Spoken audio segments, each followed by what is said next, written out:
भाइयों बहनों अस्सलाम वालेकुम। हिंदुस्तानी मुस्लिम समाज में जिस प्रोफेशन में लड़के लड़कियों को आगे बढ़ाने की बहुत ज़रूरत है वो लॉयर मीन्स जज का भी, टीचर का मीन्स प्रोफेसर का, नॉर्मल टीचर का 10वीं 12वीं को पढ़ाने वाला भी और यूनिवर्सिटी में पढ़ाने वाला भी, और जर्नलिस्ट का बहुत ज़रूरत है।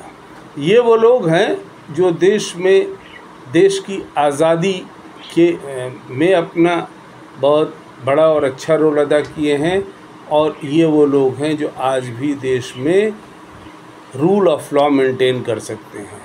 तो हम लोगों को ज़्यादा से ज़्यादा अपने बच्चों को इन पेशों में भेजने के लिए इनकरेज करना चाहिए और भेजना चाहिए, क्योंकि देखिए रूल ऑफ लॉ के लिए डॉक्टर काम नहीं आएगा, वैसे ही जैसे ऑपरेशन के लिए इंजीनियर काम नहीं आएगा। और रूल ऑफ लॉ देश में रहे तभी इंसाफ होता है। रूल ऑफ लॉ का मतलब ही होता है रूल ऑफ जस्टिस। उन्हीं का शहर वही मुद्दई वही मुंसिफ, ये शेर आप लोगों ने सुना होगा शायद। उन्हीं का शहर वही मुद्दई वही मुंसिफ, मुझे यकीन था मेरा कसूर निकलेगा। तो इस सिचुएशन से बचने के लिए ज़रूरी है कि अपनी कौम में बहुत अच्छे अच्छे लेवल के वकील भी हों, जर्नलिस्ट भी हों। देखिए अभी एक बहुत बड़े वकील थे एजी नूरानी, अब्दुल गफ़ूर अब्दुल मजीद नूरानी साहब, वो 93 ईयर्स की एज में भी उनका इंतकाल हुआ 15-20 दिन पहले। उनको क्या क्या देश में मान सम्मान दिया गया और क्या क्या उनकी किताबें हैं, कैसी बेहतरीन किताबें हैं, और हाई कोर्ट सुप्रीम कोर्ट के जजमेंट्स में उनकी किताबों को कोट किया जाता है। तो ऐसे वकील बनाएं, आसान है। देखिए बच्चे को घर में गूंगा मत रखिए। हम लोगों के घरों में समाज में एक ये चीज़ है कि हम लोग बच्चों को गूंगा रखते हैं, बाप के सामने बोल नहीं सकता है।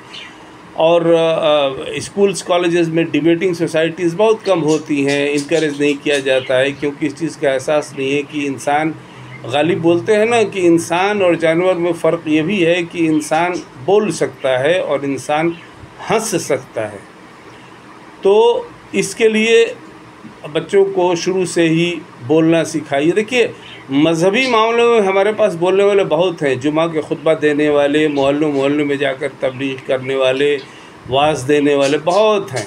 मुस्लिम समाज में हिंदू समाज से और क्रिश्चियन समाज से, मेरी नज़र में, मैं गलत भी हो सकता हूँ, मज़हबी मामलों में तकरीर करने वाले बहुत हैं, अच्छी तकरीर करने वाले हैं, अच्छी बातें बताने वाले हैं। लेकिन दुनिया की कामयाबी के लिए यह भी ज़रूरी है कि हम लोग दीन के अलावा दुनिया में भी उतनी ही कामयाबी हासिल करें जितना दीन में चाहते हैं। रब्बना आतेना फिद दुनिया हसनतों व हसनतों आखिर, रब्बना आतेना फिद दुनिया हसनतों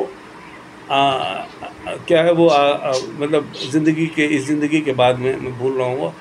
तो पहले दुनिया को हसीन बनाते हैं, रब्बना आतेना फिद दुनिया हसनतों, दुनिया को हसीन बनाते हैं, उसके बाद आखिरत को हसीन बनाते हैं, दोनों को एक साथ बनाते हैं, कोई दिक्कत नहीं है। तो दुनिया को हसीन बनाने के लिए दुनिया के पावर स्ट्रक्चर में अगर आपका शेयर नहीं है तो हसीन कैसे बनेगी आपके लिए।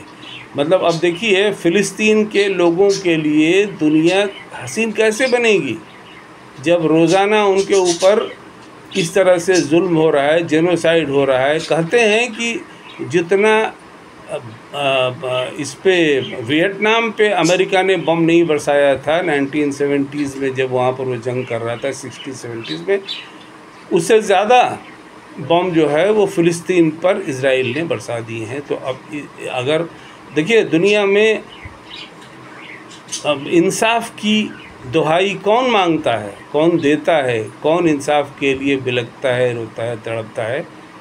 मज़लूम है, जालिम नहीं। जालिम तो पावर की लड़ाई लड़ रहा है।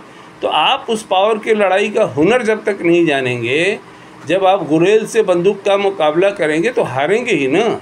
इसलिए अपने बच्चों को मॉडर्न साइंस एंड टेक्नोलॉजी का तालीम दीजिए, आगे बढ़ाइए, और पैसे की कमी को बीच में मत आने दीजिए।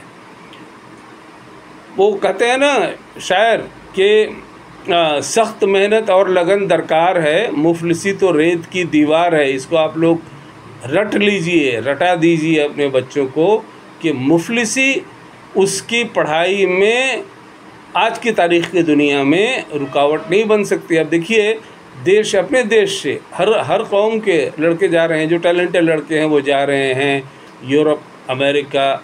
और यूरोप में तो ये कंट्रीज़ हैं जैसे फ़िनलैंड है, आपका ऑस्ट्रेलिया है, आपका वो जर्मनी है, आपका पोलैंड है। इन सब जगहों पर तो फ्री में पढ़ाई है। बच्चा टैलेंटेड होना चाहिए, बस फ्री में पढ़ने वहाँ जा सकता है।